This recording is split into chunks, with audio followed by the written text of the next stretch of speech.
WGPR Detroit HD2. You're watching WHPS, Highland Park, Detroit.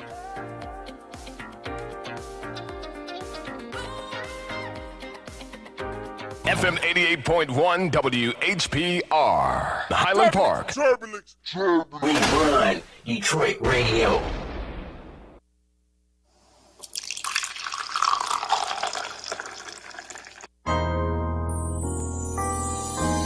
It's that time, y'all. Black coffee, no sugar, no cream. Yeah, it's straight talk with Valerie. Come on. Black coffee, no sugar, no cream. Yeah, it's straight talk with Valerie. Come on.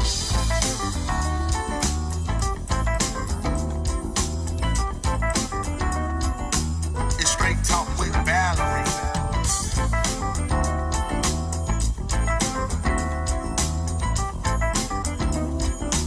It's straight talk with Valerie. Come on. Black coffee, no sugar, no cream. It's straight talk with Valerie. Come on. Black coffee, no sugar, no cream. It's straight talk with Valerie. Come on.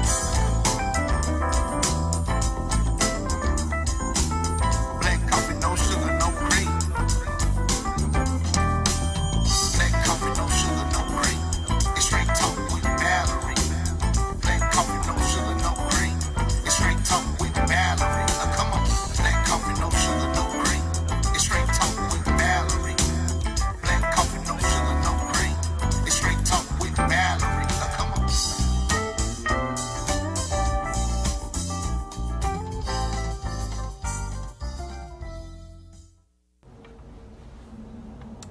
Callers from a Colorado Correctional Facility. My name is Omar Gent. I'm a 29-year-old black male. But at the end of the day, I'm a human being. I'm one of the many brothers in this Colorado system that's held illegally. Tried, sentenced to prison without their due process rights. It's the bill to the people. It can happen to you or anyone. What the government does is not always right. It's not always right. Simple and plain. Facts speak for themselves on the site. Check this out. A message to the grassroots. The grand jury is an investigative body that protects you from charges that aren't meant to stick. But up to 98% of the time in felony cases, Colorado prosecutors illegally bypass the grand jury and file felony charges without first securing a felony grand jury indictment. The Colorado and U.S. Constitution tells Colorado prosecutors they have no authority to do this. But certain prosecutors think they're above the law because they're part of the government. My name is Omar Gent. You probably never met me a day in your life, but I'm held in slavery in a Colorado prison fighting for my life. After my wrongful arrest, the prosecutor illegally filed the felony charges, and after my mock trial, the judge legally sentenced me to 24 years, knowing he had no authority to do so because I was unfairly denied my grand jury due process right. It's simple and plain. If the state denies you due process to put you in prison, you are entitled to be freed because you are legally enslaved. I was denied my grand jury due process, so I'm kidnapped and enslaved like my African ancestors who came to this country in chains. Constantly I demand freedom in court, but the Colorado Jim Crow courts won't set me free. As if my race or my class makes me a second-class citizen with no right to be protected by the Constitution and the grand jury. In the age of Obama, slavery exists. In the age of Obama, slavery exists. So please sign our petition and get others to enlist. I know you don't know me, but I'm going to put it like this. I'm asking you to care. If this can happen here, it can happen to you or your loved ones anywhere. So I appeal to your humanity through the open air. Colorado only indicts a certain class of people, and that's not legal or fair. I'm asking you to take a stand if you dare. Help me to help others. Help free our sisters and brothers.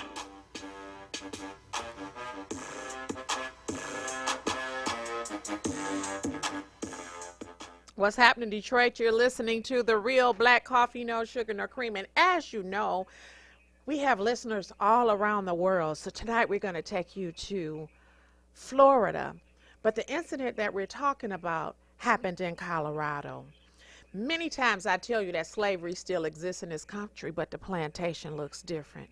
And I've talked to you about field Negroes, sharecropping Negroes, and house Negroes. The house ones are the ones who we elect. We put you in office, and you're supposed to do things that are for our people to make situations and things better for us. But once you get in that seat in that house, it's just, yes, master, whatever you want them to do. Sharecropping is the same. They select some of us to get in certain positions to say that we're putting you in this seat so you can help your people, and they try to emulate nothing for you without you. But for some reason, when some of us get in those positions, our mentality goes towards the oppressor, not the oppressed. I'm so tired of talking about the prison system. We already know about the prison industrial complex. I get pissed off every time I buy license plates here in Michigan because I know that they're made 35 cents on the hour, but I have 4 vehicles that I have to buy plates for, and I'm out about $1,200 every time my birthday roll around for a license plate that I know you had manufactured for 35 cents per hour. So at the same time, we're going to hear it from someone who has been impacted by this system. I'm going to bring to you my guest, Mr. Omar Gent. Say hello to everybody, Mr. Gent. Detroit and beyond. What's up, beautiful, beautiful people? Thank you all for listening and tuning in, and thank you for bringing me on your show and to your team for helping to bring this together. Thank you. I appreciate you, brother. We connected sometime last year, and I went on a hiatus, and I'm so happy that you were patient with me and had the opportunity because this is the 3rd show, and you're back with me. I really appreciate that. Take me back to May 29th, 2008 at 10 o'clock p.m. Wow. Before I start, I say all praise is due to the Creator for bringing me through that circumstance that could have cost me my life. But I'm here to share the world about what happened to me, not just what's happened to me, but what happens to so many other black men and women in the state of Colorado and beyond. Mm-hmm. That night, I was with my then girlfriend in our home in Parker, Colorado. We were a black family on that block, maybe the only black family. Parker, Colorado was a very conservative, all-white town. I remember I was going to get some Haagen-Dazs ice cream for her. I had a feeling that I shouldn't get in the car. You know, it was just an inner feeling like something is not right about this moment. And those of you who don't know anything about my case, I was accused of aggravated robbery, which I did not commit. And I wasn't apprehensive about going out because I did anything wrong. It just, I had a feeling in my spirit. I don't know, was the ancestors or the Creator telling me that something was up? And I remember looking back at my then girlfriend and saying, I don't know, something don't feel right. But I went out, got in the car to get her some Haagen-Dazs ice cream. Little did I know it was an unmarked police car watching the house, and it was a dragnet looking for a robbery suspect. So the guy jumped behind me in an unmarked police car. Detective Rodemacher was his name, Rodemacher. And he pulled me over at a gas station. It was dark, like 9 o'clock at night, not much light. And he said he was pulling me over for a traffic stop. And that crossed over to being on the site investigation for a robbery.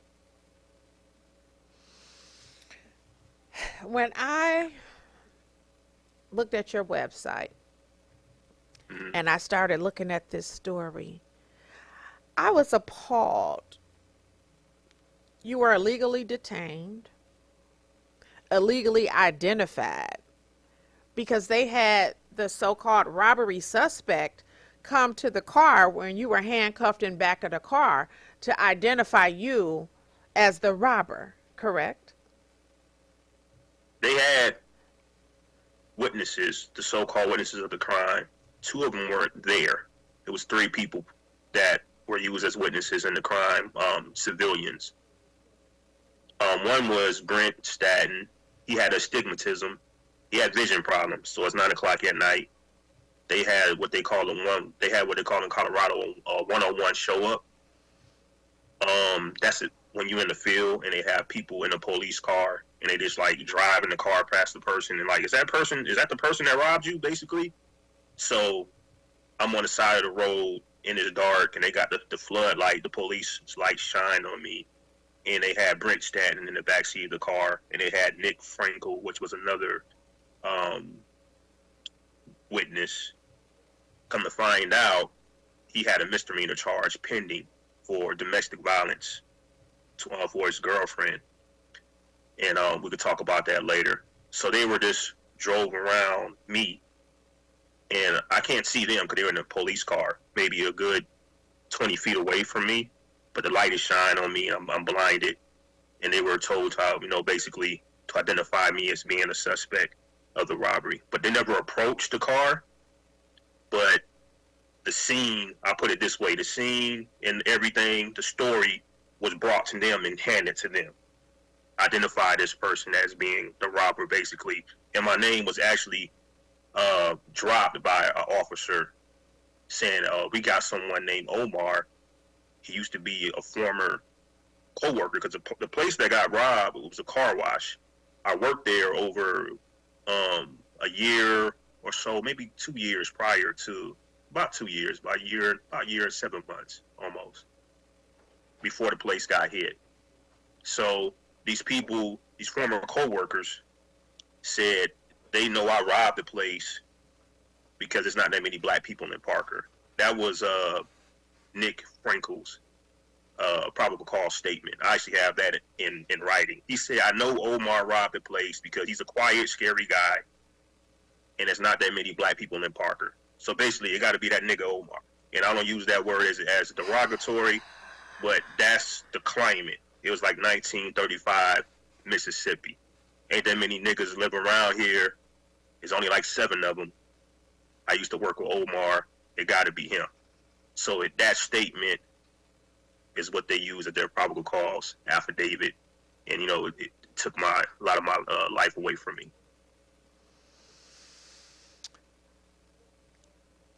I'm just rendered speechless for a lot of reasons. I'm so tired of this happening to us.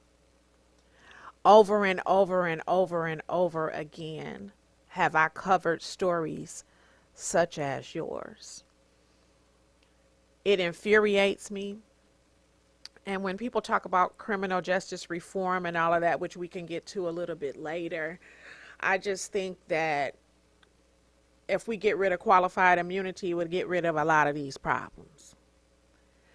They can put you in jail, apprehend you, wrongfully charge you, wrongfully convict you, or whatever. Nothing happens to them. They go home with their family. Even if when you get out and you're proven not guilty, nothing happens to them. And that's an atrocity to me. So I heard you say that they circumvented your rights. So of course, with that, illegal detainment and illegally identified you as the suspect. But take me through the process now, if you don't mind. So after that happened and they identified you as the perpetrator, then what happened? How did they circumvent the process to just put you directly in prison? Well, it was like a movie, to be honest with you. Parker Police Department is an all-white police force. Like I said, Parker is a small, conservative, all-white town. Nothing really happens there. It's like Mr. Rogers' neighborhood type thing. So when the robbery happened, they were mad. My name got mentioned. They're scrambling. They have, not to make excuses for them, but when I think about it, they got a certain citizen groups that they got to answer to. They have that demographic they got to answer to. Crime happens in Parker. A crime happened, and they like, well, crime don't happen here, so somebody got to pay. And what should have been done was that night they should have had what they call a photo lineup. Everybody knows that, or had a live lineup. Mm-hmm. but they stuck with that one-on-one show up like I described. I called it the clown car. Nothing funny about it, but I called it the clown car lineup because the witness description, if anybody ever sees a clown car, you remember in the circus, you have like the little dwarf clown all the way up to the huge clown, like 7 foot or taller. That was basically a description of the suspect. They said it was a black man anywhere between 5'8", 160 to 6'5", 260. I'm gonna say it again for those of y'all who not. He said 5'8", 160, basically to 6'5", 260. Generally, when you give a suspect description, it has to be within a certain perimeter, and this has to be in line with it can't be just vague like that. Right, that So could have you been describe anybody. That was such a wide variable. Anyone in the area, basically. So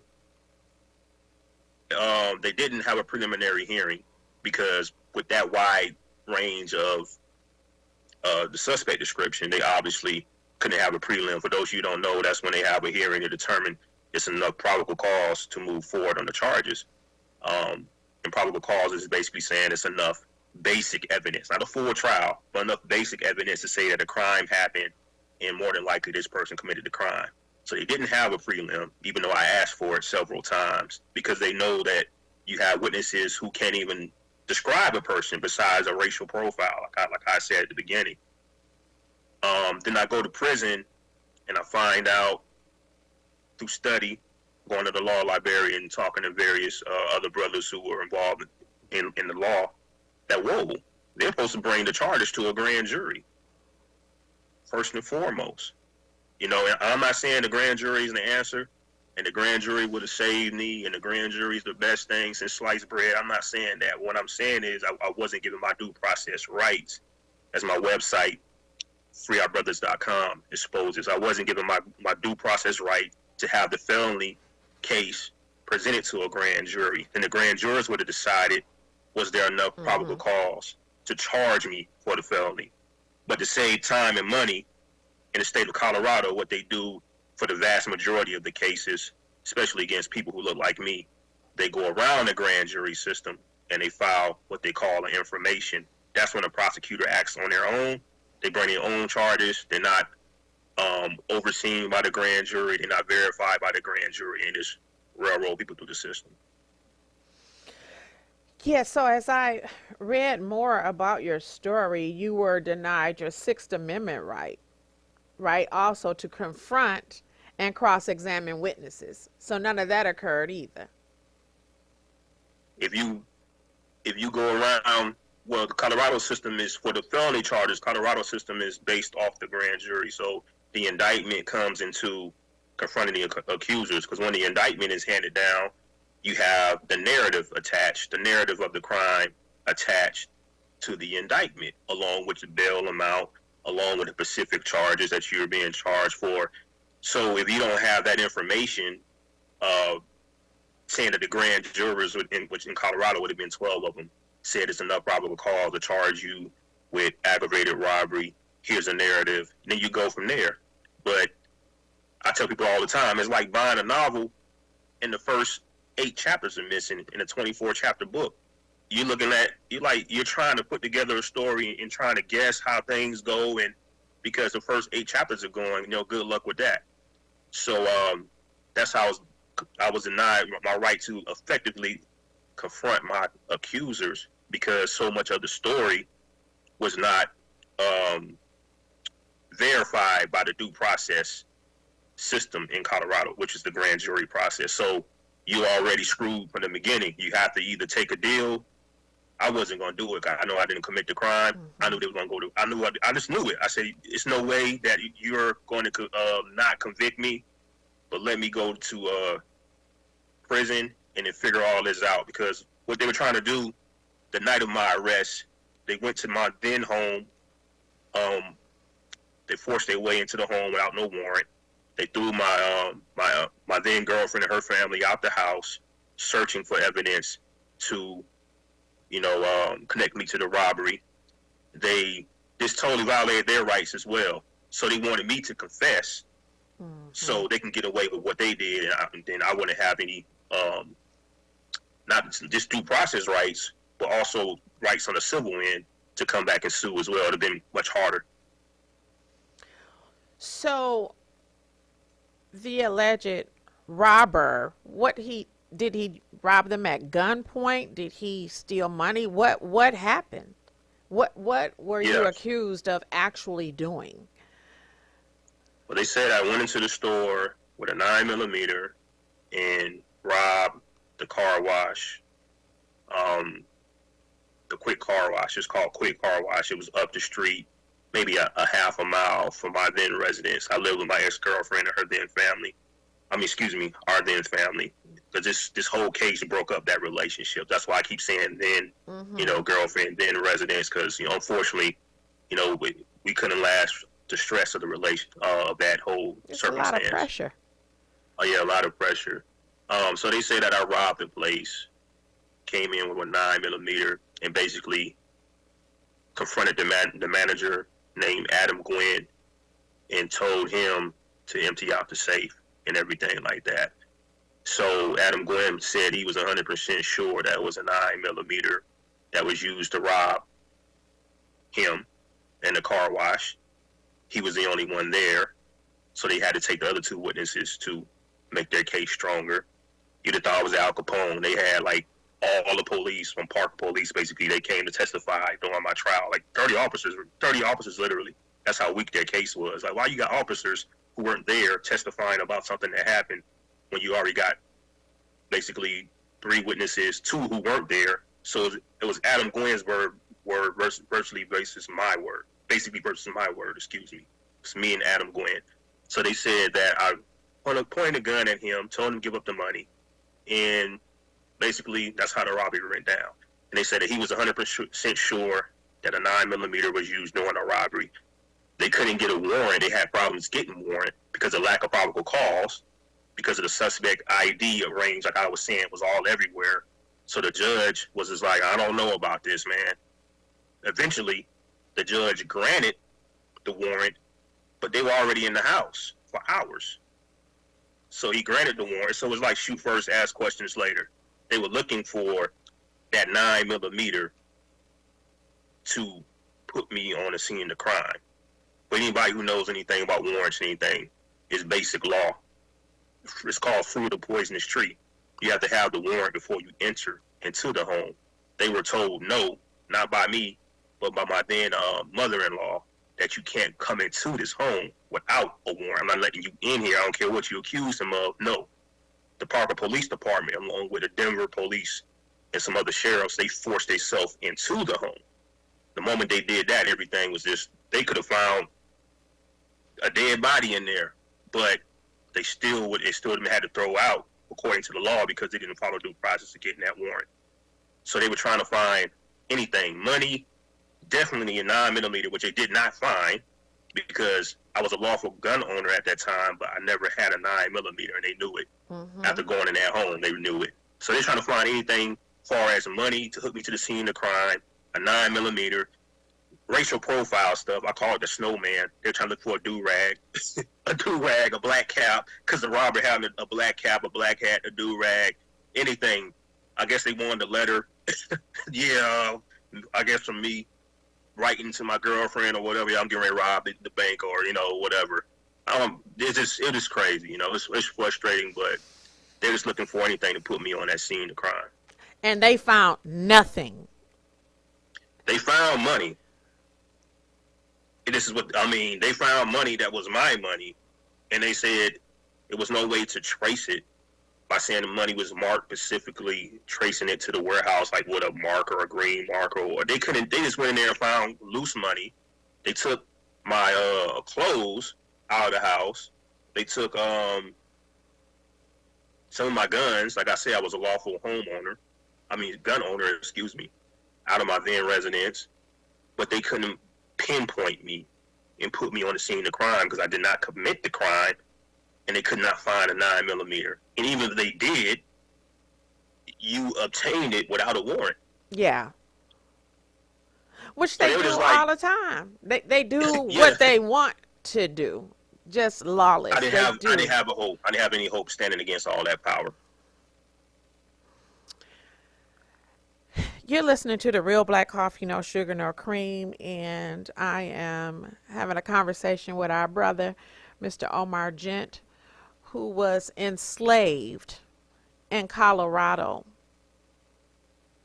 We also call it wrongfully convicted, but I'm learning on this segment the way that they do things in Colorado is different than the way they do things here in Michigan. So thank you for not only educating me on the process of how they do things there, but also our listeners and our viewers.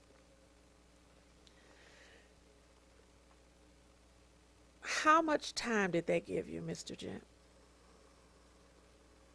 They gave me I had to slow down because I didn't really catch myself because I'm getting frustrated going back and thinking about it. But thank you for helping me heal to get the story out. They gave me 24 years. 24 years. They started at 40. They wanted 40 years because they were saying that the spot that got robbed was right across the street from a bank. And they were saying that potentially I could face federal charges. And I was like, well, go ahead. I know the feds will throw this case out. I know y'all, you got no evidence. Go ahead. Let's please send this to the feds. So they was just like, oh, no. Right. So they like, won't oh, look stupid. So it's like, nah. I mean, yeah, I'm not praising the federal system. I don't praise none of this criminal justice stuff because it's so corrupt and it destroys so many lives. But I knew that the feds would look at, they would be like, what the hell kind of case? And they would throw it out. I was in my mind, I was just like, there's no way I'm gonna let y'all get away with what y'all done to my family. You went in there and you threw my then girlfriend, her mother, her little brothers out in the cold in the middle of the night. Wouldn't even barely let them go inside to get no blankets. And you're looking for evidence to connect me to the scene of the crime for a crime I did not commit. And while I was being questioned by Detective Beverly Wilson, she told me that she was going to do exactly that. She told me if I did not confess to the crime, that she was going to go to the house and throw everybody out, and basically my life was going to fall apart. And she said, you still want to keep being how you are being? Like, what do you mean? She was just trying to say, well, you want to be this tough guy. I'm like, well, at the end of the day, you're going to do what you're going to do. I already know that by you making that threat, you're probably already in the home or it's already done. Mm-hmm. So me confessing ain't going to do nothing. It's not going to stop anything. I know how y'all get down. I mean, I'm from the South. You know, I've seen how racist a lot of you police officers can be. I've witnessed it growing up. I've seen a lot of brutality with the police department. So I'm not confessing to nothing, especially to something I didn't do. And she made good on her threat. They went there. They threw everybody out the home. They basically made life real hard for my ex-girlfriend and her mother and her brothers. So I was real pissed off. I was like, you know what? They didn't deserve that. So I'm gonna fight it. You know. I know I'm not gonna win because the local NAACP, like you said at the beginning of the segment, you got your house Negroes and you know all I'm the sorry groups. to laugh, but that's a joke, right? I know. I feel you. All the local so-called activists and people they wouldn't touch the case with a 20-foot pole. Mm-mm. You know, so I just knew that I wasn't gonna bow. You know, I wasn't gonna bow. Thank you so much for allowing me to have this discussion with you and to be another layer of healing for you. It's very difficult for me to hear this. I'm choking back tears. I'm sick of it. It's not right. And when will it ever end? It probably won't. So they wanted to give you 40. They charged you with 25. How many did you do? Did 14 and a half years. 14 and a half years. Got out in October, year and a half ago. And that's a whole other story. I was supposed to go straight home out to Florida, but they made me do a year and a day in a halfway house. And everything was just set up in a way to try to make me, fail. It was very difficult process, more difficult than a lot of other people's process, most people's process, because of my activism. And I was outspoken and doing podcasts in the belly of the beast and, organizing from there. So I knew they didn't want to see me on the other side where I can connect with people like you and have a lot more movement and, be able to do more resource-wise for myself and others. Because it's not just about Omar Gent or, it's the system. Free our brothers. Yeah, it's just about so many other brothers and sisters that, I'm really motivated to fight for. So they gave me 24, did 14 and a half. And I know it was because of my advocacy.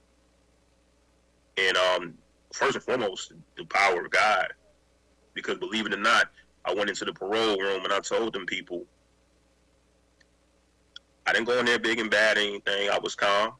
I told them, I didn't commit this crime. I'm sorry that a person was traumatized by having a gun pulled on them and a robbery happened. And no one deserves that. But at the same time, my life was changed. I was traumatized. I was snatched away from my life with something I didn't do.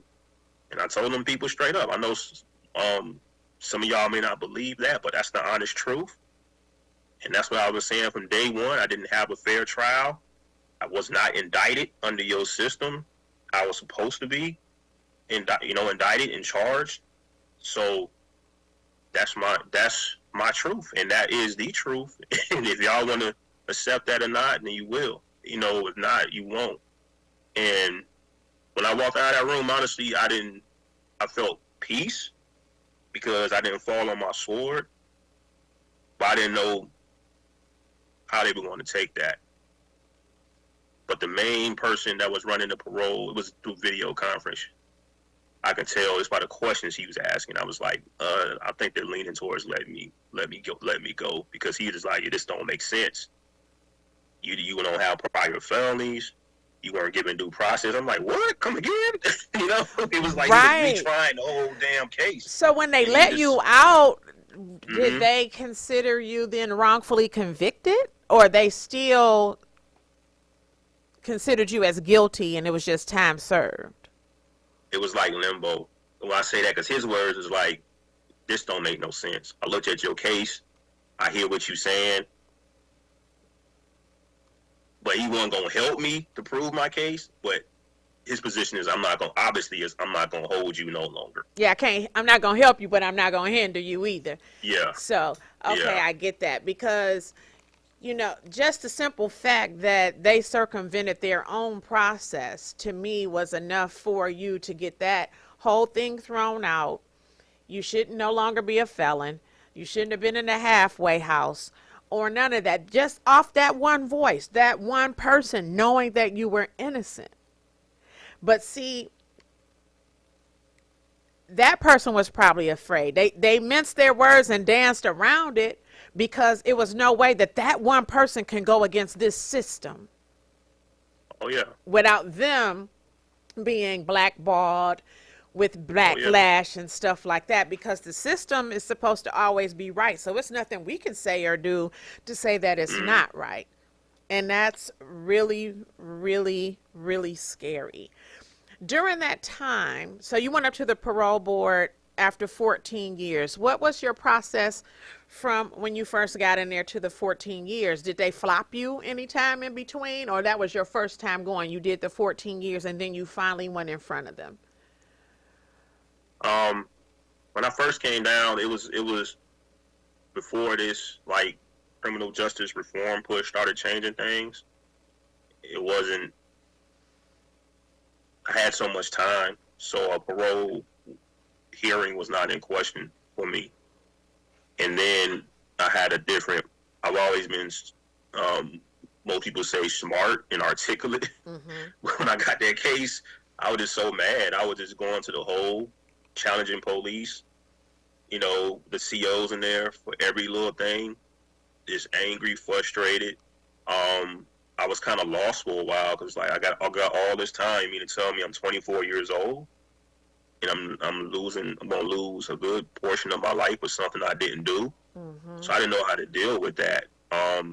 It was a lot of racist police officers, correctional officers, excuse me, in there that they weren't used to someone like me, like challenging them. Oh, and, absolutely. They You're didn't supposed like to that. bow So, down. You got to yeah, do what they I said, stayed in boy. the hole. Bow down. Yeah, that whole thing is just Yeah. crazy to me.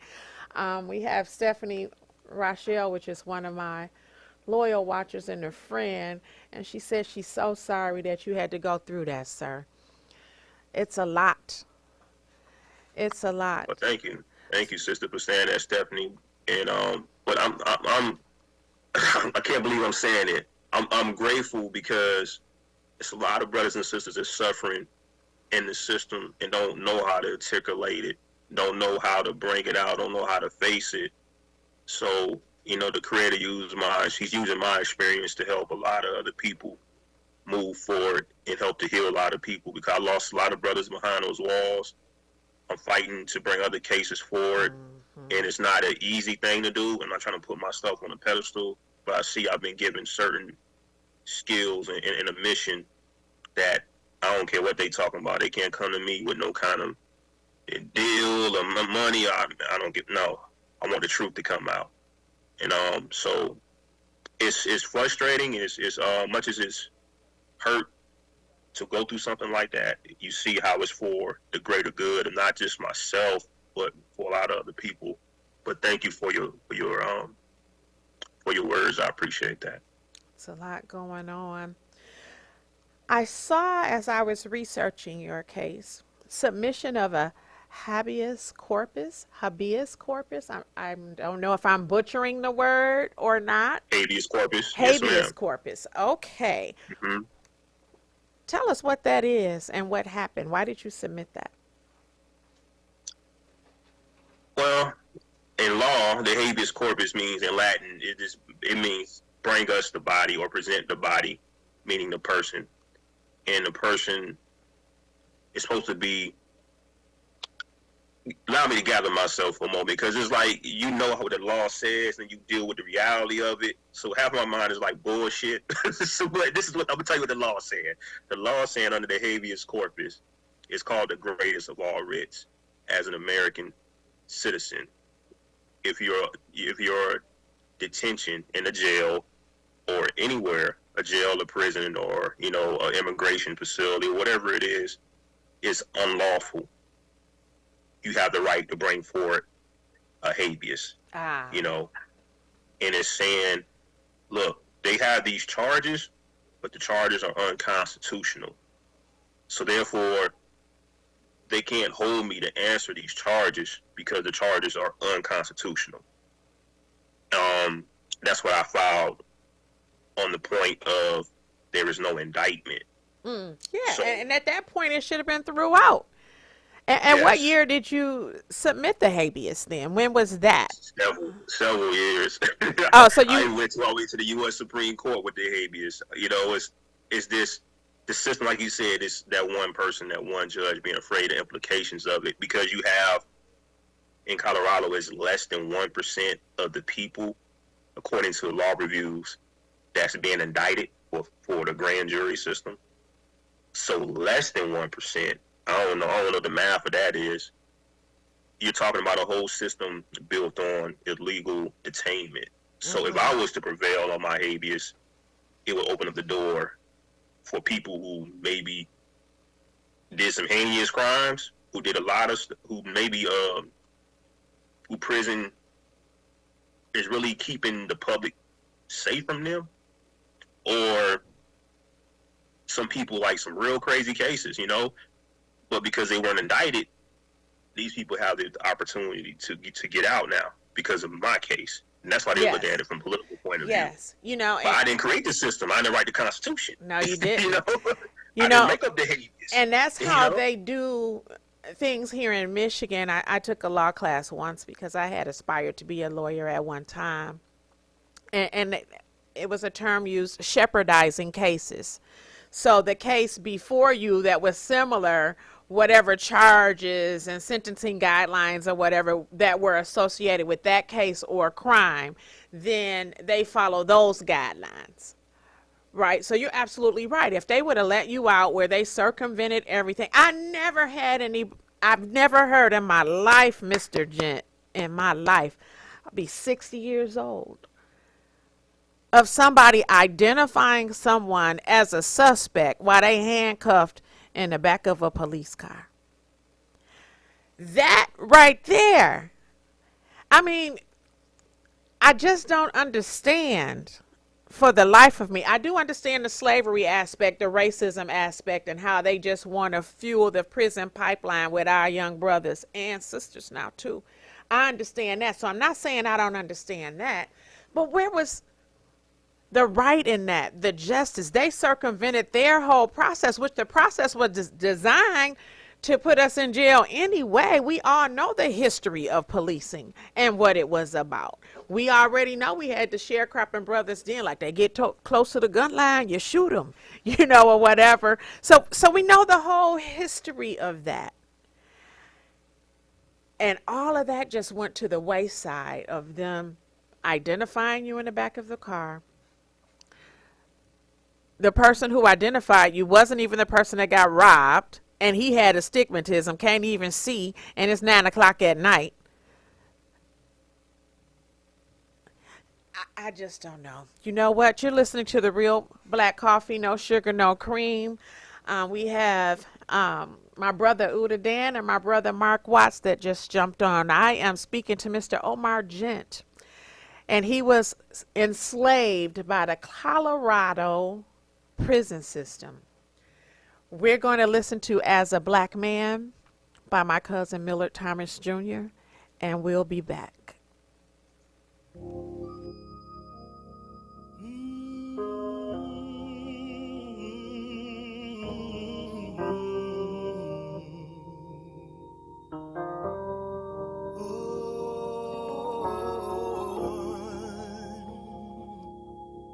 I'm just trying to do the best that I can as a strong black man. Yeah. Here I stand as a strong black man, having done all I can to please my fellow man. I don't understand why that knife is in your hand. After doing all I can as a strong black man, I'm gonna take my stand as a black man. I will do the best that I can as a black man. I stand on my own as a black man. I'm gonna sing my song. Oh, this is me. So hear my plea. I'm a young black man, down on my knees. I say this world is wrong, and we don't have too long. I'm gonna take this stand. And we're back. You are with the Real Black Coffee, no sugar, no cream. And I am talking to Brother Omar Gent, who was enslaved in Colorado. For those of you who just tapped in, hey, Uda Dan, hey, Mark. This brother went out to get some Haagen-Dazs ice cream in Colorado, and someone had robbed a gas station. No, a car wash. The guy with astigmatism said it was him at 9 o'clock at night, but that guy wasn't even the person who got robbed. They just circumvented the whole system. and took away 14 years of this brother's life. I thank him, I praise him, I salute and I respect you for even taking us down that journey in the first segment, because I know that's not easy to talk about, but you've been doing it. I give you a lot of praise and a lot of respect. I would be cussing and going crazy, but you just smooth, you so calm, and you said that's the demeanor that you had even when you were in front of the parole board and you started this movement. So before we get to the Free My Brothers movement that you have, let's talk a little bit about prison reform, because that's a buzzword now. We need to reform the prison. It's broken. The system is not good. It needs to be fixed. In your opinion, based on what you've gone through, what does that look like? Because what I'll say, mine is simple. That's what I'll just say mine first. Mine is simple. Get rid of qualified immunity. And I also feel that policemen, women, prosecutors, and judges, when they have wrongdoing, because here in Michigan, if someone is wrongfully convicted, they're supposed to get $50,000 a year for every year that they serve, but they find loopholes not to give them that and fully exonerate them. But the people who put them in, they should do jail time. They should be convicted. They should go to prison. Forget about the qualified immunity where you can't be touched. And you should also, then it shouldn't fall on the taxpayers to pay. You should have to have malpractice insurance just like a doctor or anybody else that don't practice appropriately. Because you don't give a damn if that takes place. Why do you care when the millions of dollars that have to be paid will be put on the back of the taxpayers? So you're really not even being held accountable. We are just starting to see where police officers are being convicted and held accountable for taking our lives, like with the George Floyd case and some of the other cases. We're starting to see it, but not as much as we should. And thank God for cell phones, because that's helping us get a few convictions and a few things on our side. But for me personally, I say get rid of qualified immunity, and they should have to get insurance. And if something happens, they should have to pay with their life by spending time in jail and with their own resources. Now, when I talked to a few legislators about that, they were like, oh, well, we won't have no police. Then yes, you will, but you will have the right ones. You will have the right kind. The kind that really want to follow the law. You won't have no crooked ones. You won't have the ones who don't give a damn about our brothers and just want to treat them any kind of way. You're not going to have that kind, but it'll still be some people who would still go into law enforcement because they're going to follow the process and they're going to do what's right. So now I'm going to digress. What does reform look like to you? First of all, let's start with what would justice look like to you in your situation? Wow. Justice would be, I think on that one, I need one, they have to be compensated for the time. And like you said, they find loopholes. They put these caps. But what they did to me was a usurpation of liberty. It wasn't a wrongful conviction, meaning you usurped or you seized my life by force, unlawfully. You knew exactly what you were doing. It wasn't no mistake. You forgot. Evidence got mishandled. No, you went in. You did smash and grab tactics. So under that, it greatly increases the penalty for wrongful conviction. So you're talking about $10,000 an hour. They would have to settle. And just to teach a lesson, I would want everything I'm supposed to get so I can put that back into the struggle to help others and to put the resources behind me in this movement to help other people, men and women. I agree everything what you said about qualified. I always felt that watching these cases when I was incarcerated. You know, I call them oops, my bad. You know, choking people out, killing people, shoot, oops, my bad, because it's not. They make jokes of it. It's not. Yes, they do. They don't value our lives. In fact, the police that killed Elijah McCain in Aurora, Colorado, for those of you who don't know, they made a joke about choking him out to death. Elijah McCain was a gentle brother, young black brother. He had, I think, a little bit of autism. Walking down the street, the summer rise, he's walking down the street in dark Colorado. Aurora, Colorado was dark, and he had a ski mask on because it was kind of cold, and they ended up suffocating him and shooting ketamine into his system, and cops way bigger than him, 200 pounds. Elijah McCain was like 140 soaking wet. They basically choked that boy out and killed him, was making jokes about it. Like you said, because they don't have to suffer the penalty, you know, and the taxpayers to foot the bill.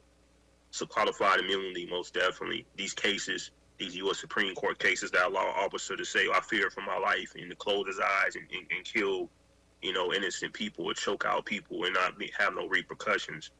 It got to be that. But when you really you talk about my calm demeanor, that brought to my mind about family. I have a wonderful black woman in my life that helped me to be who I am. So family is very powerful in our communities. Even if they don't help us, we need to find ways to come together and connect with our families when we're incarcerated, whether it be visitation programs, whether it be sisters and brothers that can help counsel each other who's incarcerated to deal with the hard times, the divisive tactics that they use. Because my high school first love, when I caught this case, she came back and she helped counsel me. She helped me greatly to be calm and helped walk me through so much of becoming a better person and building myself. Because she said, she always tell me, they're putting you in a situation where they're trying to justify what they did to you. So you got to be calm. You have to be collective. You got to be smarter. And certain days, I didn't want to hear that. Yeah, I know you did. None of that. I want to jump on the police. I want to do all that. I want to get down and show them, hey, man, hey, y'all pissing me off. I'm going to put my hands on you. Going to get these hands. I wanted to really, but she helped me to see that it's something greater than this anger, rage. And she did a lot of work. And if you have a wonderful black woman in your life, especially being a black man, embrace her, love her, respect her, protect her, value her, especially if she's sticking with you during the hard times and you being incarcerated and all that, or you losing your job. It's just a lot of, or you struggling, or just being a black man in America. Protect that woman because they help to heal and guide. So I had to say we need programs, even if these people, matter of fact, we don't have to wait for them. Build up our own amongst our communities where we start implementing the programs to help heal and build each other and mentor each other. I read in, I forgot what tribe, but they said once the warriors come back, the male warriors come back, the African tribe, from the process of being a warrior, the whole community embraces them and they have a ceremony. And the mothers basically, you know, shave their hair and, you know, because they say, oh, our son is coming back. He was once gone. He could never made it back, but he's here. And it's a beautiful process of healing and welcoming. And we need to find ways to go back and look into the ancestors' culture and everything that they were doing to help heal one another and implement that into now. Because waiting on them to do it, it won't get done. And those of us who working in the reform with the legal stuff, the legal side of it, and the push for legislation, need to get with and build with those of us who doing the healing, the teaching, the creating, and it's come together as a community because it's so much against us. And like, if it wasn't for my mother and the things she taught me and my woman being in my corner, I wouldn't have made it. Wow, it's interesting you say that, and we do have Uda Dan that's watching, and we did a film with him called Black Man Heal, Say How You Feel, Brother. And he was very open and transparent about feelings and emotion and what he was going through, because there's an expectation that we put on the black man, like, oh, well, if he crying, you know, get up, bam, bam. Ain't nothing wrong with you. You a boy. Suck it up. Whatever. No, let him cry. Like, it's okay for him to have emotion. It's okay for him to go through some of the things that he's going through. Trisha, during the time we were making the film, brought up a very good point. And we owe our black men an apology. Because a black woman is very quick to take her experiences and feelings that she had in a bad relationship with someone else, and the next guy that comes along can suffer as a result of her brokenness. And I know that I have experienced that, and I have done that. And my mouth is woo. It's good now. It's better now. But, I'm talking back in my 20s, in my 30s, and even my 40s. By the time I got married in my late 30s or whatever, my husband was just patient, like, girl, gone. He just loved me and knew what I was about or whatever. But now that I'm more mature, he has died, right? And I'm looking back on my life. It was a lot of things I could have done differently with a lot more compassion when it came to some of the black men that I was in a relationship with. Some of them I have no regrets. I should have did more and worse. But there are some that didn't deserve that broken part of me. Because you got to come in and they're trying to put together the pieces of what has been done before. If there's a wall up, they trying to chisel through the wall to get through to you.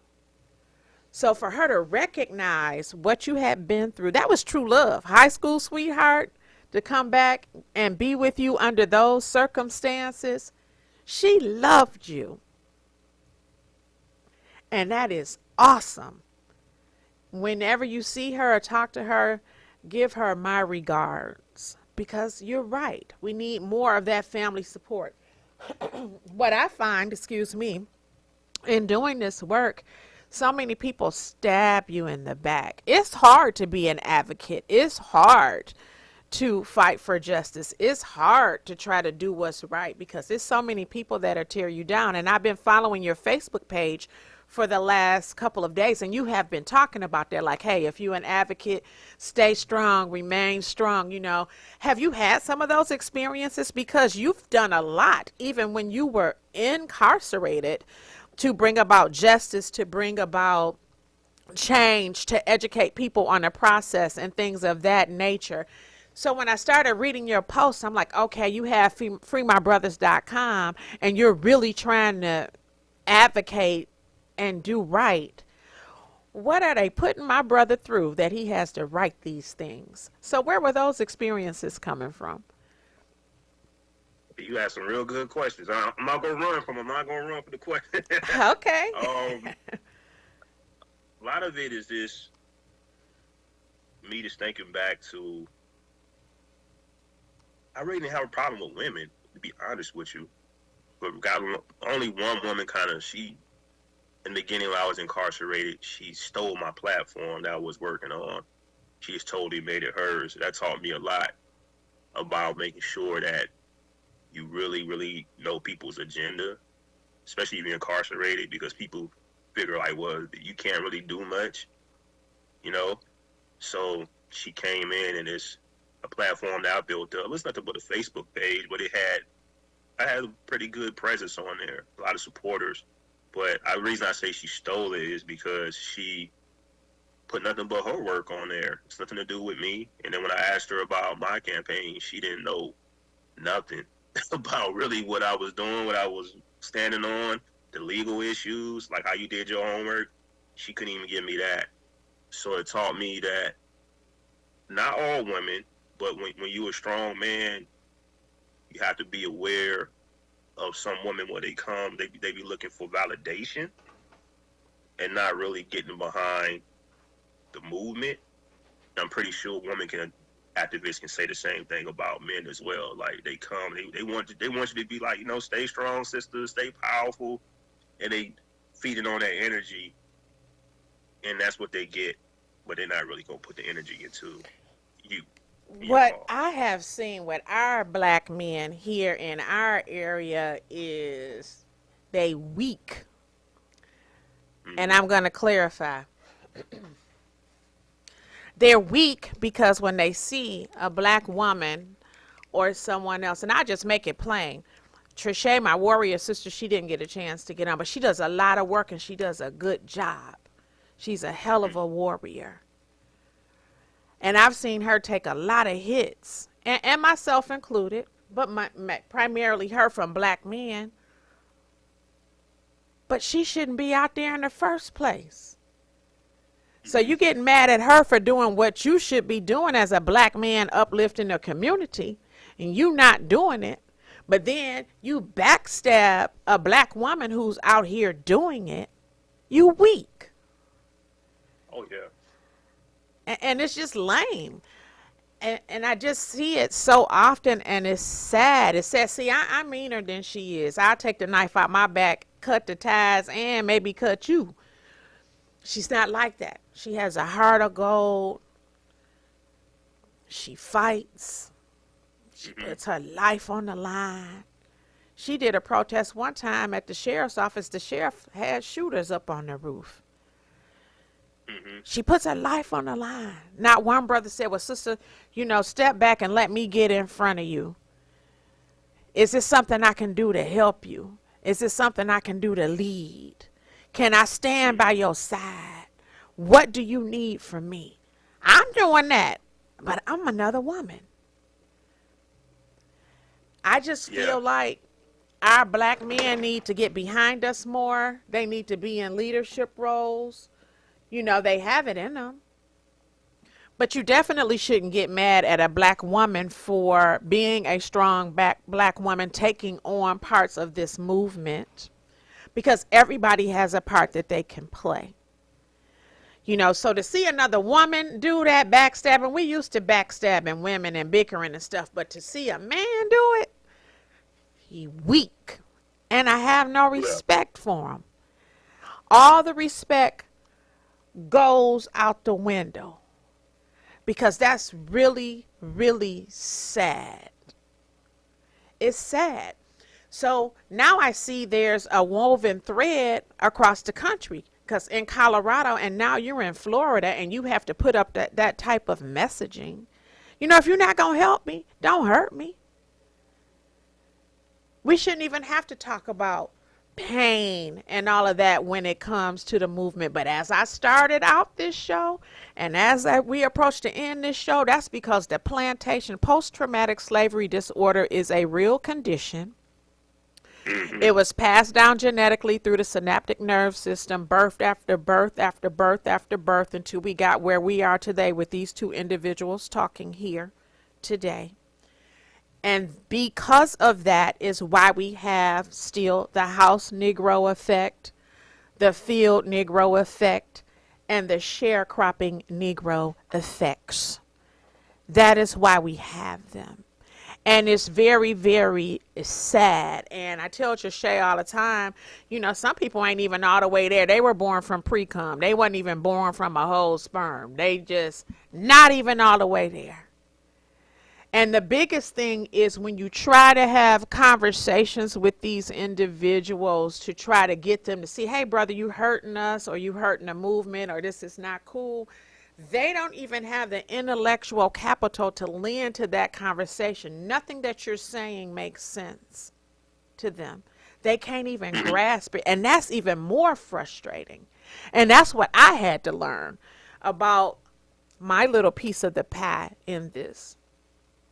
I have to ask myself, does the person who I'm talking to, that I'm trying to convince that they weak or they screwed up, or they might be even okay, but they can be better at something, do they have the intellectual capital to even grasp the concept of what I'm saying? Because if not, it's a waste of my time. And I hate need to have to, it's not really passing judgment, it's a on the cuff assessment that you have to make. And I see you kind of nodding in agreement, because it's no need in trying to water a dead plant. It's done. I see something behind you that says warrior spirit. What is that about?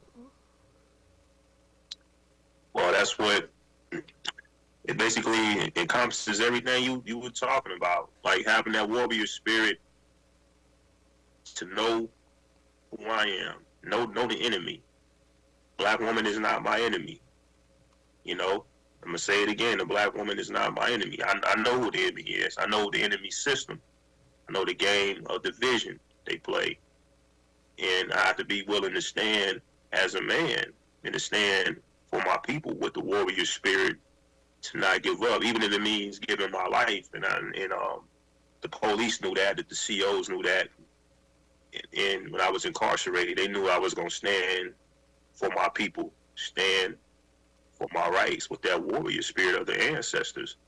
And you got to know yourself. If you don't know yourself, you're not educated. That's why my hat goes off to the group like the Panthers and various groups, other groups, people that may not agree with them, Nation of Islam, other groups who they had literature. You study your literature to know yourself, to know your enemy, and then you move. Because if you jump into the lane without that warrior spirit, without that commitment to knowing yourself and bettering yourself, you lost. You're going to fall into the trap of you making your woman the enemy, being weak towards a woman. You're doing master's work. I'm not here to do master's work. You know, if I really want change, it starts with me. I got to be accountable to myself. I got to be accountable to my woman, the community, you know, and so on, to the people that we help and build with. And that's how you get rid of that weakness, having that warrior spirit, because they want, the number one fear of the white man is the black man rising up against him.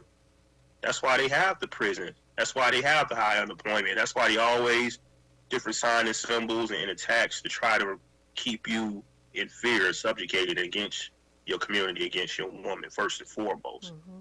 It's not my job to stab my woman in the back.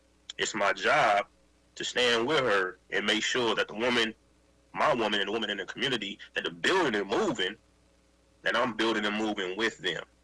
Say that again, please. You got to say. I done caught the Holy Ghost. Woo, Lord, cha cha cha. To build and move with our women, brothers, and know that if you're moving in envy, if you're moving in a fearful way towards watching our women rise, you got the enemy in you. You have the enemy system in you, and I don't say that in judgment. I say that in love. Don't do their work for them, because they would turn around in a minute and slit your throat. Make sure you're standing with your woman, with that warrior spirit, with your people, and live as a warrior, because they could take your life, but let your legacy stand. Stand on that warrior spirit. So with that being said, Omar, doing advocacy work, in my experience, is like the dope game. Don't come on my block. Don't come in my hood. Don't come on my street. When there's enough people to be helped, and again, that's that post-traumatic slavery disorder where we have been compartmentalized, you know, so we group ourselves together probably according to the fear that we have, the motivation that we have, and all of these other things. But I know for me, that's kind of a painful thing to watch when you're trying to do community work, or to experience when you're trying to do community work when you're not from here. But I'm black though, and you have crime, you have drug problems, you have people dying, you have people killing or whatever that happens, and it's synonymous in all black communities. So Do I really have to be from here to help? And if you really didn't have a problem still, it wouldn't be any work to be done here. But our black men in some areas that we have experienced feel that way too. Women too. But the men are the worst. And I was just blown away by that. You know, it's being treated like the dope game. If you're not from this area, don't come over here with that. And no matter how good it is, or they take the idea and try to replicate it. Like, oh, that was a good idea, so we gonna do it. But without you, though, we not going to. You started this, right? You started the movement. You pioneered it. You got the buzz going or whatever. But so we going to do it now, but we're not going to acknowledge you, and we're not going to work with you. What do you have to say to those kind of brothers? I'm going to flip it. I'm going to say it like this. You got the city police. You have the local police. You have the sheriff. You got the attorney general. You got the U.S. Marshals. You got the FBI. You got the CIA. You got the KKK. These are different jurisdictions. Some of them may intermingle. But guess what? They work together, right? On common cause. When it's time to put you on trial, when it's time to take your property, the city police is going to coordinate with the DA. You don't think they have the issues in their beef? They're going to coordinate with the local sheriff. They're going to coordinate with the U.S. Marshals. They're going to make it all up to the top to the CIA. They're going to have a file. They're going to share information. They may not give everything, but it's an understanding that we on the same team. It's an understanding that prison guards, I had them telling me straight up when they was threatening my life for advocating. They say, you sure you want to go here with us? We got the biggest gang in Colorado. You will be dead. And I would tell them, well, make sure you bring about 4 of y'all. Because y'all don't work out. Yeah, because I saw you, brother. You a big brother. We stick together. And I say that, brother, we have to realize, we got to get out of this mind state of men against one another. Those of like minds need to operate in operational unity. That don't mean I got to get rid of what I'm doing with freeourbrothers.com and you got to get rid of you doing with your show, my sister. Focus on what we agree on and work together. We realize that we are like-minded. We are like minds. We have to move together because all the way up to the UN, if you look at the UN, they have their beefs, they have their disputes, but when it comes to that one world white supremacy, dominance, colonial mentality, they know who the enemy is. Do you? You said a mouthful when you said that. Let's focus on what we agree on and what we can do together to build. It doesn't mean that my black coffee identity goes away or who I am as Valerie goes away or what you are doing in Colorado via Florida or as Omar goes away. We find that common ground and we just build on that. But our house of cards always collapse because the foundation is shaky. The foundation is always shaky. It's sad, but it's true. But it doesn't stop us. It's just very exhausting and it's very tiresome. You know, I want to, and I've left some corporate America boardroom table situations because when I start fighting more with my constituency than I am fighting for the cause that I took this seat, I'm out. I can't fight both of y'all. I want to stay focused on the goal. I want to stay focused on the reason why I decided I wanted to do this work. I can't fight with my constituents and then fight the battle. That's too much fighting. I don't have it in me, especially when I'm focused on this battle. And that's why life is like a chess game to me. You got to know all of the players on the board. Because when people say, I'm on board, I'm on board, I'm on board. Yeah, you might be, but are you a rook? Are you a knight? Are you a queen? Are you a king? Are you a pawn? I need to know that. And not in a negative way. I'm started out with a negative connotation, but even in a positive way. The pawn's going to move a certain way. The rook's going to move a certain way. The knights move a certain way. We need to know what that is, and everybody needs to be comfortable with who they are and their role. So when we start moving, we are always focused on the goal, and that goal is to win. We can't do that being divisive. We can't do that. And the pawn don't mean that it's the least effective player or piece on the board. Pawn can take down a queen if the strategy is right. Because all the other pieces can be the decoy, and you're not paying attention to the pawn because what? You think it has the least power or value. That might be the one to take the win. So every piece on that board has value.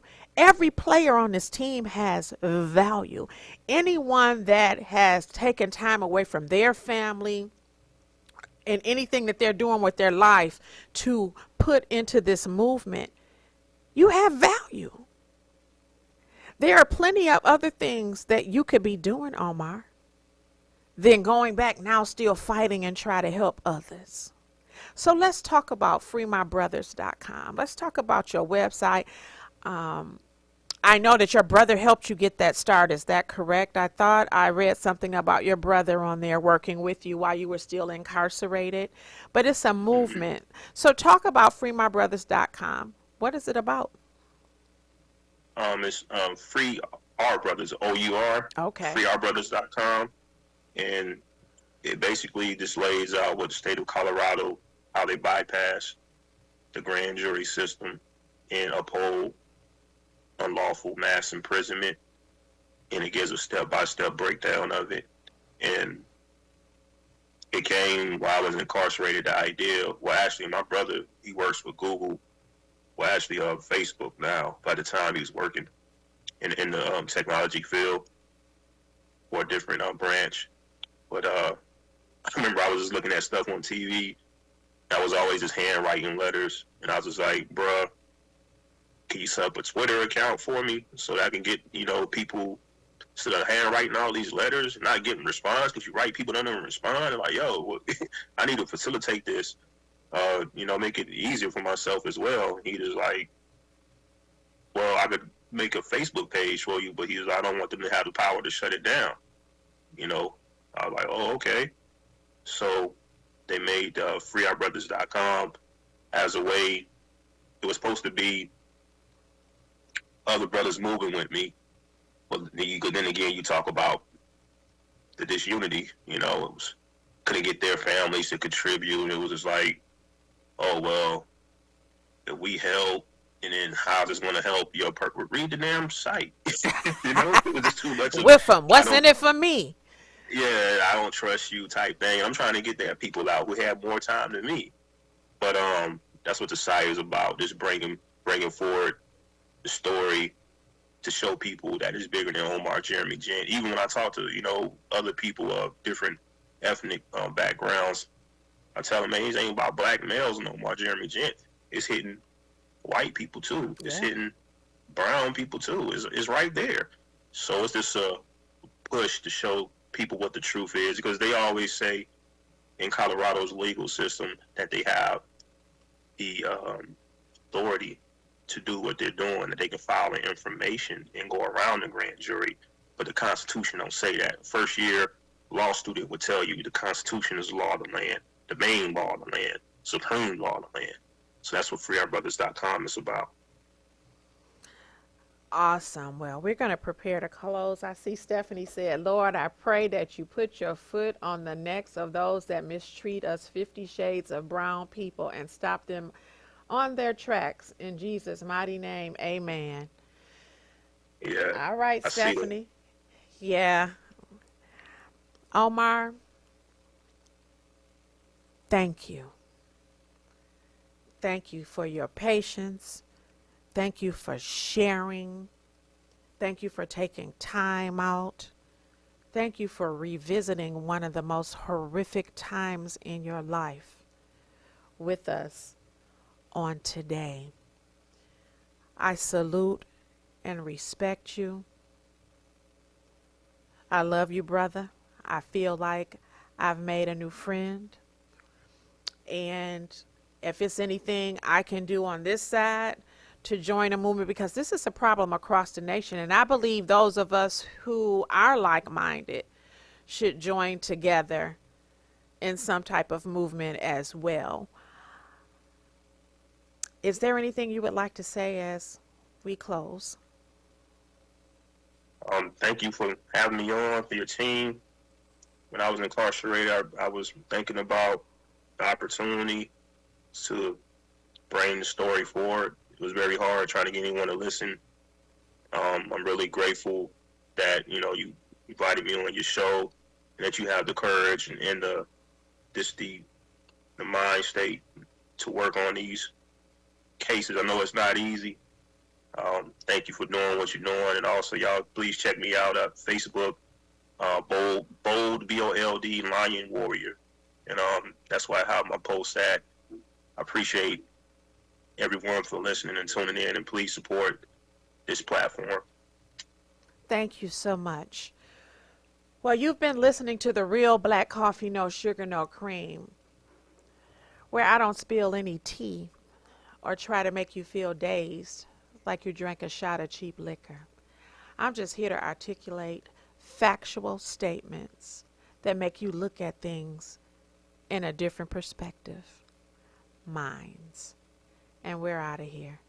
Thank you so much, Mr. Gent. Thank you.